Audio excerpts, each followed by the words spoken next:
My sermon passage is from Daniel chapter 12, verses 1 to 3, page 774 in the Pew Bible. At that time shall arise Michael, the great prince who has charge of your people.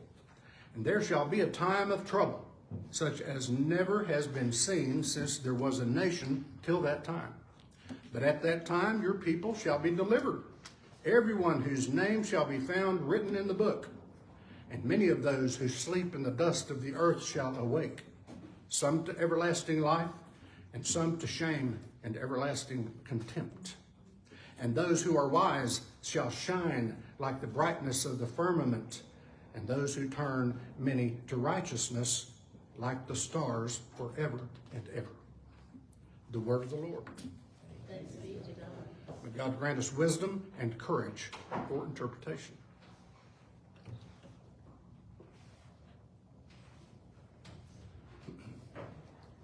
News headline. Why does Jesus warn us about the end times? Another headline. Are we living in the end times? Headline. Another year, another end time prediction. By the way, the most recent prediction of the rapture, often associated with the end times, was September 23rd. Last September 23rd. Oops. And one more headline. Let the end times roll. I laughed so hard when I saw that. That would have to be the banner front page headline on that dreadful day in New Orleans, right? Let the end times roll. Now here's one I'm trying to remember because I just heard it yesterday. It's real. A professor I know in Tennessee was out to dinner with his mom, and he overheard a Gen Z person.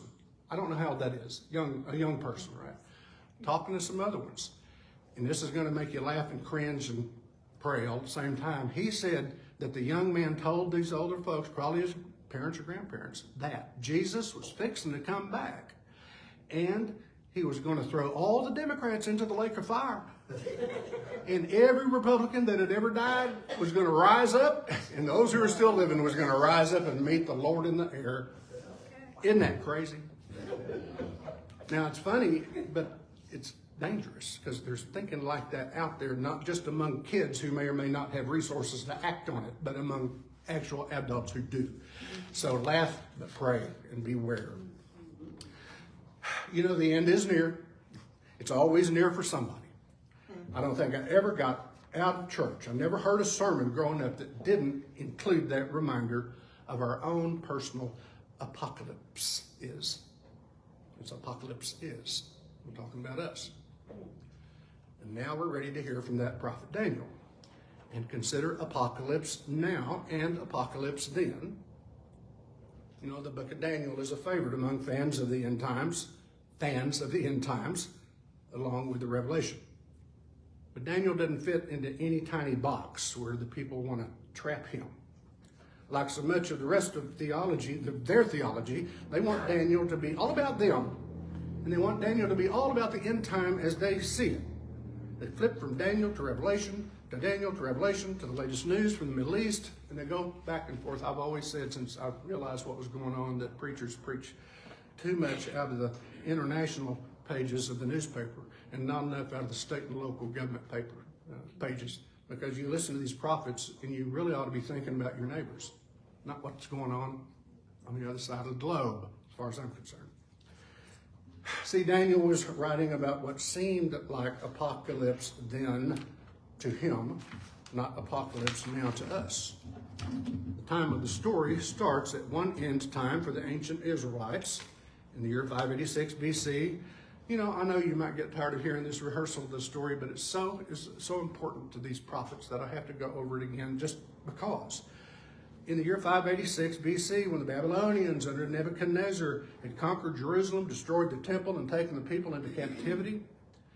And then the story goes on to another kind of end time around 175 BC, when their oppressor was a Greek king named Antiochus IV Epiphanes. That's a name you don't hear very often in the pulpit or any time in church. But just remember that almost all of today's end times preachers skip over all of the history that's actually in Daniel, and they also ignore Daniel's literary license. And they do so to promote their own end times theories and their own literary licenses and their books and their TV shows and their websites. But in one way, they're in good company, today's end time preachers, because they're doing just what Daniel was doing. They're using Daniel and parts of Revelation to explain what they think is going on now. Daniel was writing about the time of Antiochus IV Epiphanes, but he was retelling the experience of Babylonian captivity some 400 years earlier. He was telling that to make sense of the oppression from Antiochus in his own time. Does that make sense? People today look back to Daniel to make sense of what they think is going on around here now. Daniel looked back hundreds of years to his faith community's experiences to try to understand what was happening to them in his today. For Daniel, the end time seemed near now for him, as it had seemed for his ancestors, who did the same thing. They looked back in their ancient old times to make sense of the current times. Today, for a lot of people, it seems near now and then as they bring it up regularly, and they talk about it constantly. End times, quote, prophecy has been a fringe church cottage industry my whole life. It has sold a bunch of books. But who knows? Maybe they're right. I mean, not that the book of Daniel says anything like what they say it says, because it doesn't. But for Daniel, the end seemed near for him, as it had seemed for his ancestors. So that's why, again, he was looking back 400 years for wisdom. He was not looking 2,100 years ahead as prediction. And that's one of the weakest points, I think, of the end times preachers to now. They mistake prophecy for prediction. They're not the same thing. So now, having heard the backstory of today's passage, the one from the time it was written, listen to the hope in Daniel again, as if the world were almost literally coming down around you, like a true apocalypse. But remember, that's a new end and a new beginning. There shall be a time of trouble, such as never has been since there was a nation till that time. But at that time your people shall be delivered. That's a simple expression of a profound hope. It'll preach now, and it preached then. That's why we keep Daniel, for the hope. Deliverance from trouble will always preach. Deliverance will always preach. And so the next part, verse 2. And many of those who sleep in the dust of the earth shall awake, some to everlasting life, and some to shame and everlasting contempt. And that resurrection is so much a part of the furniture of our faith that we set aside one day a year to really think about it and celebrate it, Easter Sunday. But in fact, that's what we do every time we come together on the Lord's Day. These are all mini Easters as far as I'm concerned. If we were literally under fire in a war zone, or if we were literally surrounded by fire like some homes and towns are every year, or if we were trying to escape the forest, or if we were on a reservation run by King Nebuchadnezzar, or if we were in chains ordered by King Antiochus, I bet we'd be wondering all the time, what's next? We'd think, wait, God loves us, right? And God is just, right? Then God will expand time and space for love and open up an entire new creation for justice. That's what we hang on to. But when Daniel preached that around 175 BC or so, it must have blown people away because it was a new kind of hope. Because Daniel 12:2 is the first clear mention of resurrection in the Bible. Some of them had never even heard of the idea. And part of it was because at the time, if you imagine somebody either had life after death or lived eternally, either one, that was idolatry because only God can do that. So it took some re-theologizing for people to even accept the idea that there was such a thing as resurrection. And in fact, in Daniel, it's the first clear mention of any kind of everyday human life after human death in the Bible. And some people wonder why we need to keep the Old Testament around. It helps us make sense of the New Testament. But there's no mention of bodies or physical resurrection. versus spiritual resurrection. There's no mention of spirits or souls. Just this, from asleep in the dust to awake among the stars. And that's enough for me. That idea thrilled my late sister Marilyn. She loved the idea that we're all stardust. And I believe that she is now, awake among the stars. Awake among the stars. That sounds so cool, even without considering that lots of people in Daniel's day thought stars were angels. Now that even makes it cool. That makes it beyond cool. Can you imagine?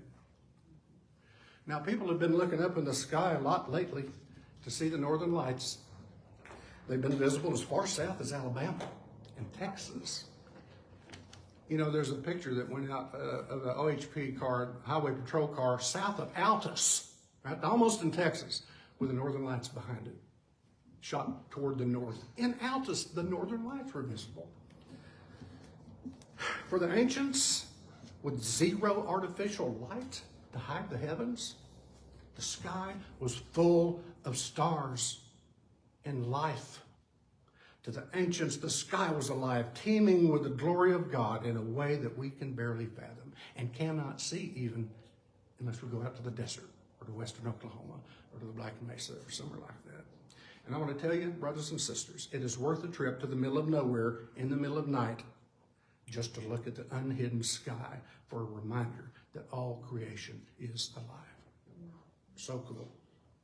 I made a trip to Albany, Texas 30 years ago now, and I remember it in my heart and in these eyes what I saw through those telescopes. You know, you're looking back in the past. I felt like the closest I've ever come to looking God in the face, and God says, you can't do that. But that's what I felt like. It was just right there. In his stars, the handiworks I see. Right there. Some people wear themselves out trying to figure out the timing of the end. Well, I don't know and I don't care that much about the timing to worry about it. But of that day and hour, no one knows, not even the angels of heaven, nor the Son, but the Father only, Jesus says. In Matthew 24:35 and in Mark 13:32, that means the earliest church thought that was pretty important. Wrote it down in 2 different places. And in the meantime, we're just supposed to be ready, but living every day like it's a precious gift of God. And that means so much more than just getting by. Listen, like the promise of deliverance and the hope of resurrection, here's a prophecy from Daniel that always fits God's devoted people of every time and place. It's Daniel 12, verse 3. And those who are wise shall shine like the brightness of the firmament, and those who turn many to righteousness like the stars forever and ever. And now for the sermon. Sorry, just 3 points. 1, who are the wise? In Daniel's time, scholars, probably. Those privileged enough or willing enough to do without to dedicate their lives to the things of God, which means what? The things of people. They were men skilled in justice, living lives of service rather than self-interest. In our time, we as children of God, as Christian children of God, we are the wise in Christs. We are little Christs. That's what Christian means. And so then we are ambassadors for Christ.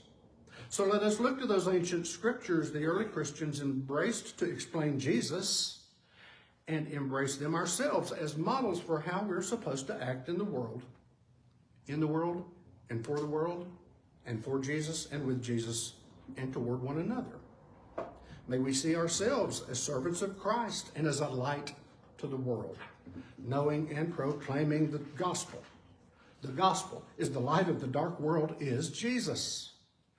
May we see ourselves as bringing justice, as servants bearing and sharing pain, the pain of death, the pain of life, and the pain of the cross with those who are suffering.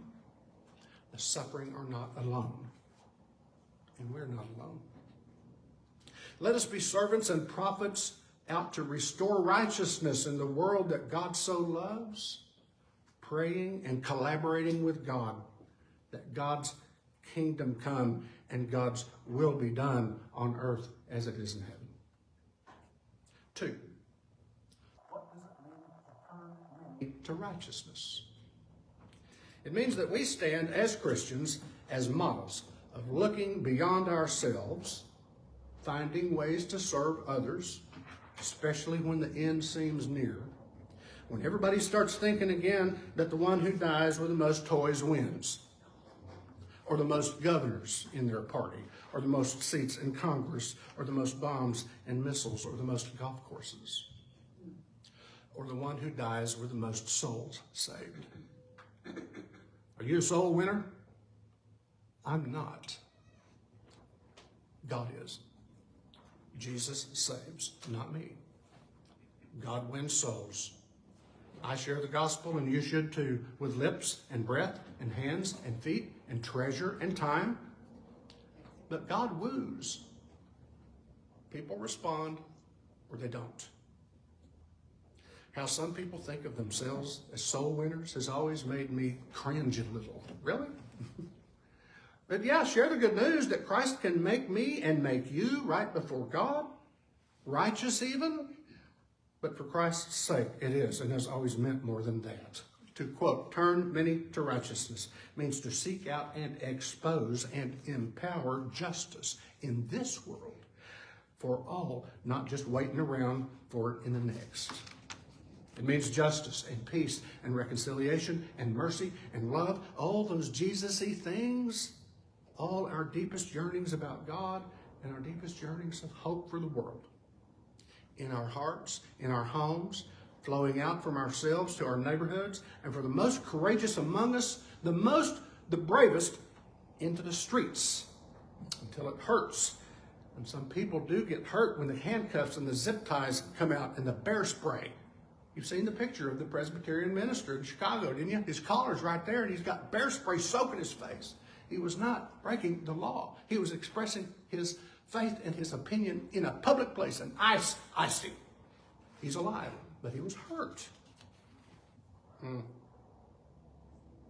Through the voting booth, the telephone, the email, all of our Christian life should be expressed to the ward and the precinct, in the city and the state and the country, and to jails, and to all selves and systems and powers among us. Until when? Until evil yields in the face of overwhelming goodness. Until hopelessness is replaced with joy. Also, we use thoughts and prayers, but votes and voices and money, if not literal personal muscle. Thoughts and prayers and votes and voice and money are the least we can do for goodness' sake and for the sake of righteousness. I know it sounds crazy. You talk about high hopes. Until evil yields in the face of overwhelming goodness, until hopelessness is replaced with joy. It sounds crazy. They called Jesus crazy to his face. They said he was beside himself, and it meant the same thing then as it means now. I think they should call anybody crazy who are actually trying to live like Jesus.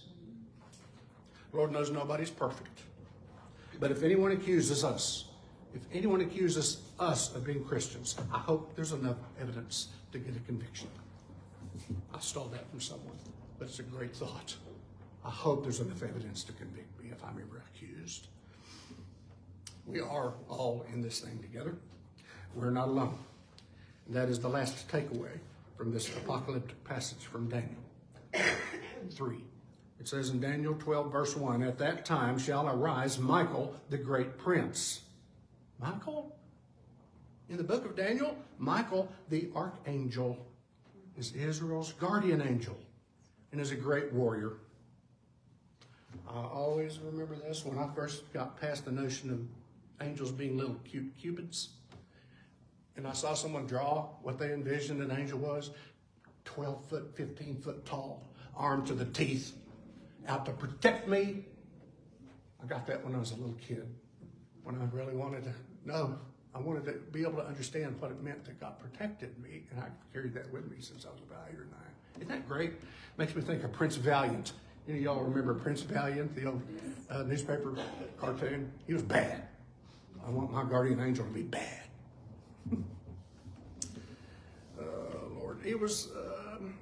So of course Daniel would evoke Michael when envisioning his people's deliverance. Cupid doll ain't going to do it. It's going to take a warrior angel. In our books and in our experience, Christ is our deliverer and our prince. Christ is, not Michael. Christ is contending for us, struggling for us, and struggling with us. He's working for our salvation and nothing less than the reconciliation of the world to God, the whole wide world, which God so loves. In due times, end times, and for all times. Since the very beginning of time, if the gospel of John is to be believed, for it declares what? In the beginning was the Word, and the Word was with God, and the Word was God. In him, in Christ, was life, and the life was the light of men and women. The light shines in the darkness, and the darkness has not overcome it. Darkness has not and will not overcome the light that lights our way. It shines with the very brightness of heaven, like the stars, forever and ever. Christ is the light of the world, shining on. We are little Christs. We are little lights. We are little Christ lights. So shine on. Amen.